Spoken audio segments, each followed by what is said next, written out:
Welcome into A to Z Sports Prime Time on a Sunday night. Hope everybody's enjoying themselves this evening. Hope you had a great weekend after the combine. A lot of exciting stuff coming out with the draft process.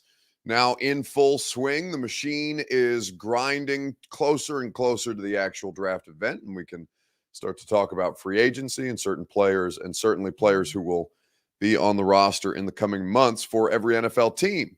But while we talk about players who are going to be on rosters for the coming season and for years to come, an interesting development in the Jeffery Simmons contract pursuits. Now, with all of this being said, I think that we can, state the facts that Jeffery Simmons has unfollowed the Titans on social media and have a reasonable discussion around it. If you want to jump to conclusions, that's on you. If you want to, relive certain situations where this started and terrible things came to pass for your franchise, i.e., last year, then that's entirely your right. I think that there's a couple of different ways to look at this, and we can work through it peaceably together. And if you guys want to freak out, then you're going to do so in your own time, because I think we're just going to walk through the steps on this. Okay. So we'll talk about Jeffery Simmons' circumstance, what the messaging on this means. We will talk about some things that came out of Indianapolis at the Combine, who had a great weekend and week of on-field drills and testing. We will do this as a free site, the best thing that I saw on the internet, later on in the show to end our Sunday night broadcast, and certainly have a great time doing it together. Before we get started, please share this show on Facebook, YouTube, Twitter, and on Twitch. If you're hanging out on Twitter, please retweet the show in the bottom right-hand corner of your screen. If you're on Facebook Live, you can share now to public. That is in the bottom left. YouTube and Twitch, subscribe to the channel, throw a like on the video. We would be grateful for you doing so. We always appreciate you guys sharing the show to your fellow Titans fans and sports fans as we work through this. But with that being said, let's go ahead and get this show started and talk about what the messaging on Jeffery Simmons unfollowing the Tennessee Titans may mean at this point. Welcome into A to Z Sports Prime Time from the Superbook Sports Studios. I'm your host, Buck Rising, and I am proud, as always, to be presented to you by TrueMav Fitness. TrueMav Fitness is in the Gulch. Your first workout is free. They're going to help me achieve my next goal as we try and work on body fat percentage at this point. The weight, we were able to drop it. TrueMav Fitness is going to help me fine-tune things just the same way that they can do for you. TrueMavFitness.com is where you go for your first workout free. The Ashton Real Estate Group of RE/MAX Advantage, GaryAshton.com, your dream address without the stress. The Ashton team will go above and beyond to make sure that you can succeed with the Intel Edge. GaryAshton.com is where you go. And Superbook Sports, download the Superbook app today, and they'll match your first bet up to $1,000, win or lose. Superbook.com for terms and conditions. So, as we work through the news today, and it is news, whether you want to take it seriously or not, I don't think it's worth sounding the alarms at this point, but it is definitely worth noting that I was scrolling through Twitter today, and I saw that Teron Davenport of ESPN had noted that Jeffery Simmons has unfollowed the Titans on Instagram. He has taken down a bunch of pictures of himself in a Titans uniform. And, this is what every athlete does. Not every athlete, but this is a tactic that is certainly employed by athletes who are in contract negotiations and want to utilize their substantial social media platforms to put pressure on teams. Now, we've talked about this with A.J. Brown, for example. Hell, A.J. has talked about this several times and lately in the Raw Room podcast, that they were trying to speed Tennessee up, in his own words, when they started to do things like delete Tennessee from his Twitter platform, from the headliner in his Twitter platform. And that is something that is completely, at this point, common for teams who are wanting to try and, or for agents who are trying to kind of amplify the noise, the level of pressure that you're putting on an organization who may be dragging their feet and signing a player. So, with that being said, let's start with your Two Rivers Ford take on Facebook, YouTube, Twitter, and Twitch.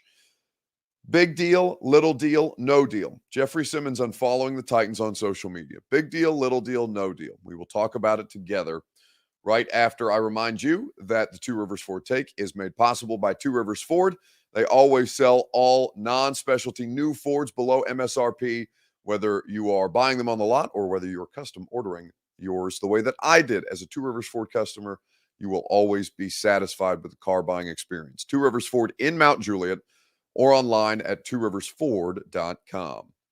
So, big deal, little deal, no deal. Xavier says, little deal. Gator Hater on YouTube, little deal, no deal for C-Dub. Josh McKinney says, big deal. Little for Steven MF Loco on YouTube, little. I think there's a couple of different ways that you can look at this, right? First and foremost, as I said, this stuff is a part of the, it's going to be a part of every offseason. There's always going to be an athlete that unfollows their team who wants a new contract, deletes pictures of themselves in the team's uniform, and starts messaging on social media that they want a new deal. Now, I don't necessarily think it's the end of the world, but I think it's notable that this is a tactic that's being employed. It is a tactic that was successful for A.J. Brown, maybe not successful for the Titans, but successful for A.J. Brown, getting the kind of contract that he wanted last offseason. It is something that Kyler Murray did, I would say, with success.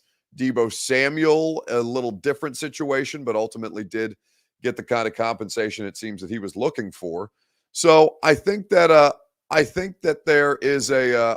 there's a circumstance for the Tennessee Titans where you say big deal, little deal, or no deal.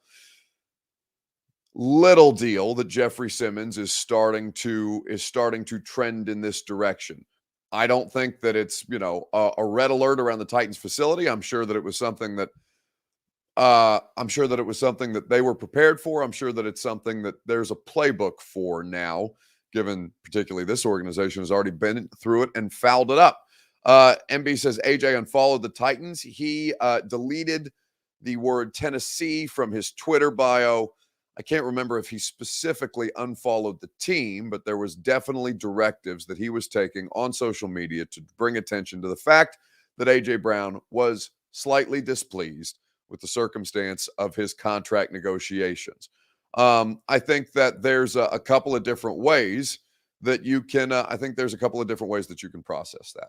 So I think it's maybe not a red flag, maybe an orange flag that Jeff is at that point and that they're going to start working through these things with Jeffery Simmons at this stage. But I think it's totally routine. It's going to be a news story. It's going to be talked about. I'm going to spend some time on it on the radio. I'm sure I'm going to get some panic calls. I'm sure some of you, when you saw it, were displeased and disheartened and probably a little bit bothered. I would say little deal at this point, nothing to outright panic about, just something to be aware of, that at least it's a sign that they are moving into a different stage of the contract negotiations. Passive aggressive is okay. Now, what it ultimately leads, what direction it ultimately leads to, and whether that's something for Rand Carthon that we'll see how he handles it in his first general manager role. I'm sure this is not something, he literally just got out of a front office where they dealt with the Deebo Samuel situation all offseason. So he's seen a couple of different things. MB says, Buck, according to others, he deleted a number of his social media accounts, and that's good. That's smart by Jeff. Keeps him. I think that's another sign that they're getting ready to further the negotiation process. If he sees something that he doesn't like and he takes to his Instagram story like Lamar Jackson does, can that be detrimental to his contract negotiations? It's entirely possible. AJ publicly messaging on social media himself beyond, the tactics that I'm sure his agency recommended for him on social media at the time, that is something that could have been detrimental. Could have rubbed John Robinson the wrong way. It could have ultimately led to the downfall of A.J. Brown's time in Tennessee, or at least been something that piled on. So, I think just keep an eye on it. We'll see what happens. The fact that Jeff's not on social media, I don't think is a bad thing. I think it keeps him from getting in his feels about things that can, be completely and totally emotional. when you're being, when you think you're worth a certain amount of money, when you've proven that you are going to be available, going to be durable, going to find ways to stay on the field for your team and give everything that you can, the way that Jeff did last season.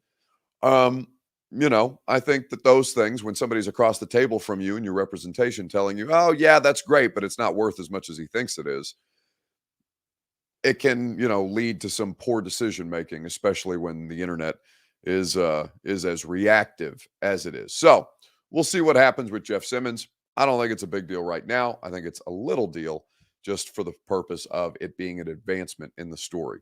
A to Z Sports Primetime is presented by the Ashton Real Estate Group of Remax Advantage. Go to GaryAshton.com, and that is the place that you will get the intel edge you need to succeed. They'll sell your home without any showings or staging. They'll make sure that you have the intel edge you need to buy your next one while you sell your current one in this red hot Nashville real estate market. They'll help you win the buyer battle and cash in on your home equity now. Nobody goes above and beyond for Middle Tennesseans the way that the Ashton team does, because they live here, they love it here, and they have built a community for Middle Tennesseans that is the best possible situation. GaryAshton.com for the intel edge you need and the team that all your favorite teams trust. GaryAshton.com. Eric Alonso says this will be news all week in Nashville. Yeah, I mean, I'm sure Austin and Zach are going to talk about it, and they'll talk about it probably in a different way than I did. I know that I'm going to talk about it on the radio, and I'm going to see if there's any informed people that I can get to talk about it. I think that Jeff's position is a fair one. And, as we keep track of offseason transactions for the Titans, this is a notable offseason transaction and a development in the story. Now, how much further you want to take that development in the story, that's incumbent upon the individual. And what we'll do is we'll provide you, at least around here, we'll provide you the facts and, formulate, I think, informed opinions on it rather than flying off the handle and scare tactics and all those things. I know when you see tonight's headline, you probably get a little bent. But, I think that is what it is. That's a statement of fact. Jeffery Simmons has unfollowed the Titans on social media and deleted his social media accounts, or at least a good deal of them. So, that's where Jeff is right now. Let's talk about stock at the, well, that almost sounds a little bit, not the way that I wanted to, talking about the NFL prospects, because I think I often refer to the combine as a livestock show and a beauty pageant. So maybe I shouldn't say stock specifically without saying people whose stock went up or down. MB says, Buck, what was the buzz of the draft from what you were hearing? Well, I mean, that's easy. It's a Jalen Carter situation. The Jalen Carter situation is a shit show. But we can get into things from the combine and players who improved their stock and discussions that were being had here in just a second, right after I tell you about the people who present the primetime show. That's Superbook Sports. Download the Superbook app today, and they'll match your first bet up to $1,000, win or lose. They always offer you the best odds, boosts, and promo bets around. Superbook.com is where you go for the best possible gambling experience on all your favorite major sports. So download the Superbook app today. Go to superbook.com for terms and conditions. Gambling problem, call the Tennessee Red Line, 1-800-889-9789. So,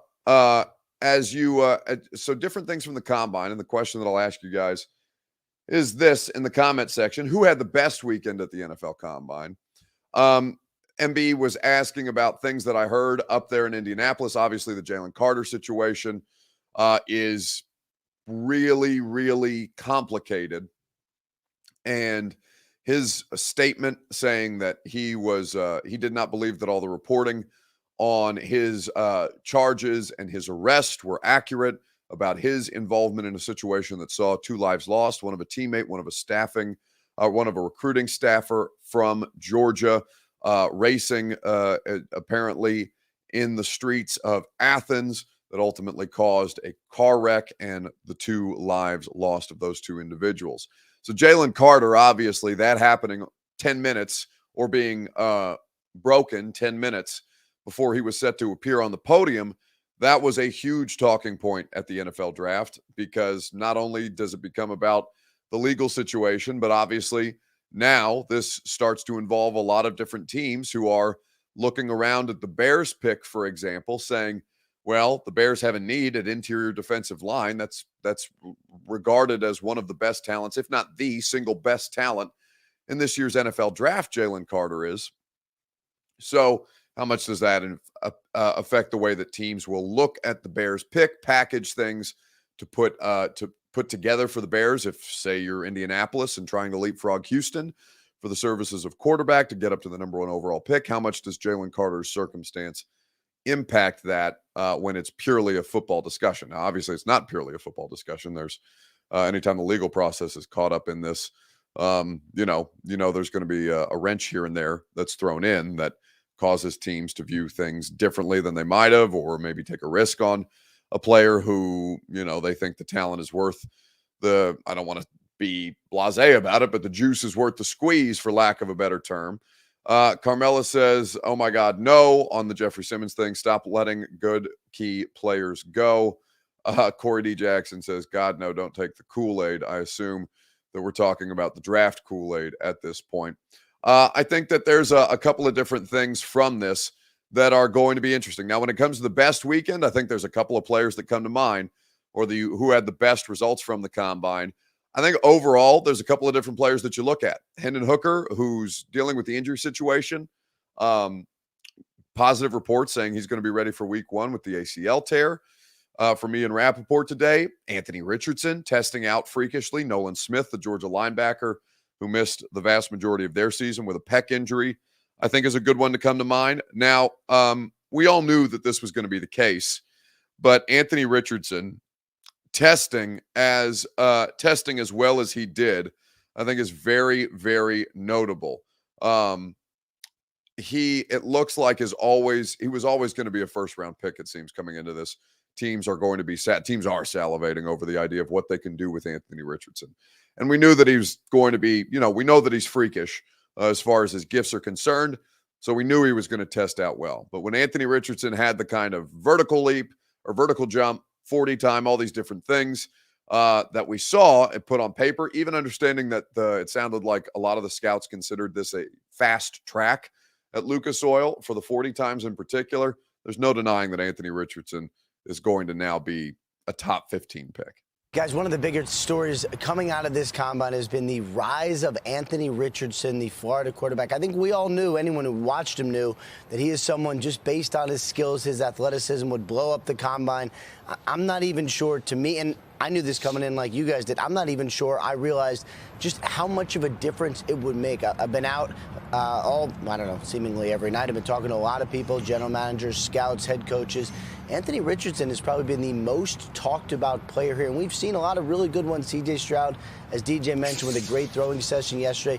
A lot of it has been really good, but the fact that we are now talking about Anthony Richardson possibly going all the way into the top 10, especially with some, I would say, uneven moments in Florida, has really been fascinating and something I would say caught me by surprise. And, DJ, what you did on Twitter, going through Anthony Richardson's actual incompletions, how they all happen, rather than just looking at the stats, is something I've actually had a couple people bring up to me as it pertains to Josh Allen. Similar, I would say, some stats, similar wonders about, is there inconsistency, is there accuracy issues, but when you actually look at it and examine it, maybe not quite as much as people think. The story of the combine has certainly been the Florida quarterback. So that is Ian Rappaport of the NFL Network talking about Anthony Richardson. Major Key says a juiced up Malik. So here's the difference between Malik Willis and Anthony Richardson, okay? Malik Willis, when you go back and watch Malik Willis at Liberty, he played behind one of the worst offensive lines in college football. There's no question. So, some of this, I'm not saying it's an indictment of Malik, but anytime a play broke down slightly, Malik just took off running, right? Instead of waiting, trying to let the play develop, trying to basically trying to run the offense, he just took off and ran, which is why I think it's taking a little bit longer for him to break some of the habits that he developed in college. I think that's totally understandable. Anthony Richardson is not somebody who every time the play broke down just took off for a 60-yard run. He's capable of doing that, but Anthony Richardson at Florida was legitimately trying to work through the offense, committed in college to the idea of trying to improve himself as a quarterback, Now, there are still some of the same issues that Malik has, Anthony Richardson has. His eyes are not married to his feet. It is something that evaluators bring up very, very often around both of them. It is something that can affect their accuracy very much.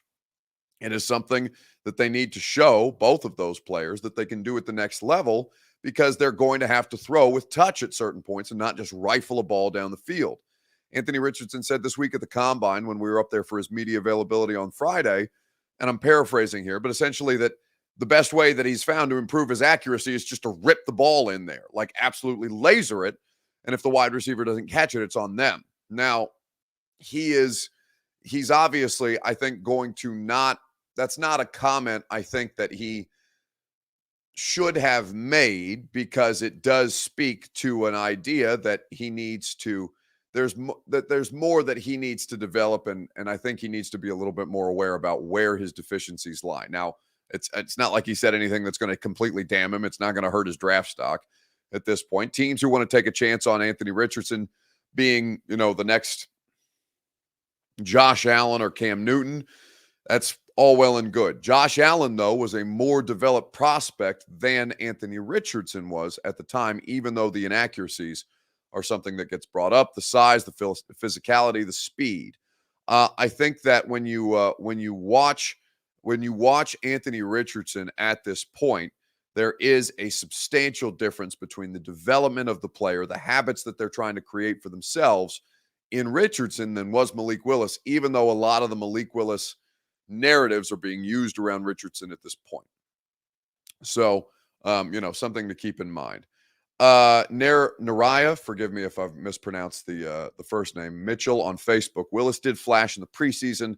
He was not ready for full speed against the ones all game. I totally agree with you. Yeah, I mean, listen, Malik's story is not totally written, right? There is, I won't say plenty of time, because the clock starts on these dudes as soon as they get to their respective teams in the draft process. On a rookie quarterback deal, your timeline is amplified substantially when it comes to the process and the timeline that rookie quarterbacks are placed on. So I'm not going to say that he has a ton of time, but he does have some time. There is a degree of wiggle room built in for him right now to be able to still develop and to make strides in these areas where we've all seen him clearly struggle in his first sample size of action. It's not an insignificant sample size, and the problems, I think, are clear and obvious to everybody. But having those clear and obvious problems as a means of working towards a goal, I don't think it's a bad thing. I just think, it's going to take a little longer than most people might have anticipated from a Titans fan standpoint. MB says, Buck, did Carthon replace any of the scouts when he was hired? Or are they all Titan scouts from last year? Everybody on John Robinson's staff is still there right now. Now, I anticipate you'll see some people let go in, some personnel changes in the front office in the, let's say, couple of weeks. Let's just make it general. I'd say in the 2 weeks leading up to the draft, you'll probably see some people who were with the organization move on to different jobs. You'll probably see Rand bring some other people in, but they're sticking with the people who went through the draft process for the Titans this year right now, and having Rand oversee that. Ryan Cowden, for example, the assistant general manager and the interim GM, after they fired John Robinson, is still a member of the Titans staff, right? So that he didn't just go away once they hired Rand. He is still under contract for this team. And if he ends up moving on from the Titans after, in the days or weeks leading up to the NFL draft, or even after the draft process is concluded, because I'm sure you'll see personnel moves on both sides of those things, then, that's all well and good, because that will give Rand more opportunity to see how existing people in their roles work and make any adjustments he feels he needs to moving forward. Now, they did bring in, oh, damn it, I'm sorry, I'm blanking on the new assistant GM's name from Green Bay. I believe it's Chad Brinker, but you guys may fact check me on that. Chad Brinker, who was working with the Green Bay Packers for several years, was hired as the new assistant general manager under the Titans. So that is a new personnel addition that has been made since Rand was put into the GM role, was hired to the GM role. So I think that any developments on that will be forthcoming. And right now, largely the institutions that were in place are still in place there. Let's see. Let's move on to This Is a Free Site. So Anthony Richardson had a really, really good week at the Combine at this point. Let's move on to This Is a Free Site, the best thing I saw in sports this weekend. Big fight in the UFC. John Bones Jones returning to the octagon and, as a matter of fact, getting a win as he upped his weight class to be able to compete in this latest UFC bout. The question that I'm going to ask you is this: do you root for or against John Bones Jones? Because I think there's a couple of different people who probably feel a certain type of way about it. He's a very polarizing character and is, without question, great at what it is that he does. We'll get into that right after I remind you that True Math Fitness is a presenting sponsor of the Primetime Show. True Math Fitness, a new way to work out, a better way to work out. 40-minute boot camp style classes, varying times of days, in the morning, in the early morning before you go to work, in the afternoon, on your lunch break, in the later afternoon after you get home from work and just want to exercise the frustrations out of your day. True Math Fitness provides you so many great opportunities to improve yourself, to improve your mental health, your physical health, and achieve your fitness goals. They have such a great coaching staff, and their workouts are never recycled or repeated. If the group classes are not for you, I personally enjoy them. You may not, and that's okay. They have personal training. They have an open gym, and their membership options are very flexible for you, no matter how it is that you want to improve yourself. So get your first workout free and try True Math for yourself as a Middle Tennessee resident at TrueMathFitness.com. Do you root for or against John Bones Jones? He got a big win over the weekend in his return to UFC. He's a very, very polarizing character. This was the finish to Saturday's fight. So that is John Bones Jones. Now, they say it on the broadcast, the greatest of all time. And John Jones does not lose, right? He's gotten himself in several different performance-enhancing drug situations. He's suspended time in and time out. John Bones Jones, though, does not lose when he is in the ring. And I would say, do you root for or against him? I always root for greatness, even as that's not a rootable character, right? He's not a likable guy. He's not a sympathetic figure. I think plenty of people could find it in themselves to root against John Bones Jones, right? But I think, a phrase that I always really, really liked when it comes to a couple of different things, and it's stolen. It's not, it's not an original thought, but the idea, Dan Le Batard all the time, both when he used to write for ESPN The Magazine, and I think still on his radio show now, a podcast, says, can you separate the art from the artist, right? Can you separate the art, the performance of what it is that an individual does from the person who is able to perform at that high a level? Because the person may be unlikable, may be distasteful, may be super problematic, depending on what arena you're talking about, whether that's politics, whether that's music, sports, just general entertainment. There are plenty of bad people who are good at what they do, right? So the idea of separating art from artist is kind of the way that I approach John Bones Jones. Now, I obviously don't promote drug use, but I would say that the drug element of it in a sport like that, I understand why PEDs and, obviously cocaine specifically is very, very highly scrutinized, highly regulated, because this is, it's human cockfighting.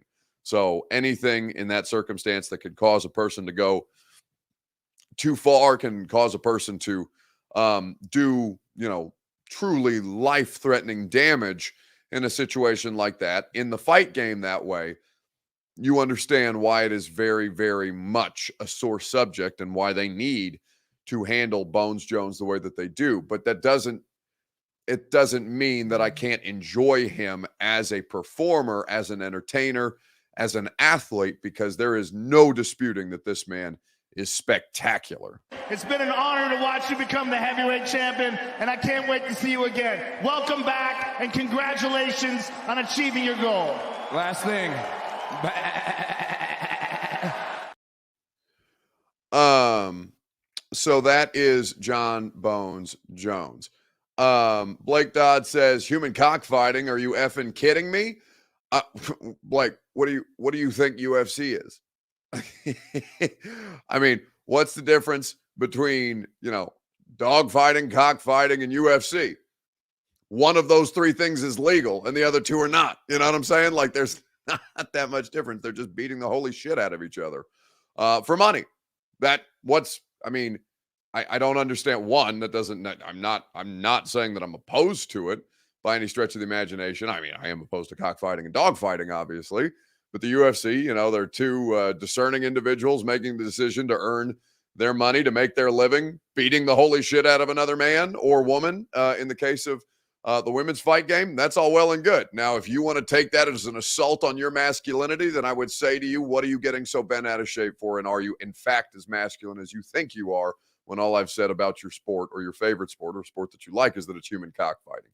If that is something that you take as offense to you, I would say toughen up, Buttercup, because if that is how sensitive you're going to be about your sport, then you're watching the wrong sport and operating with a degree of sensitivity that nobody was bringing to the table. I'm just saying it's human cockfighting. I don't see how you could argue against it. I'm not saying that I dislike UFC.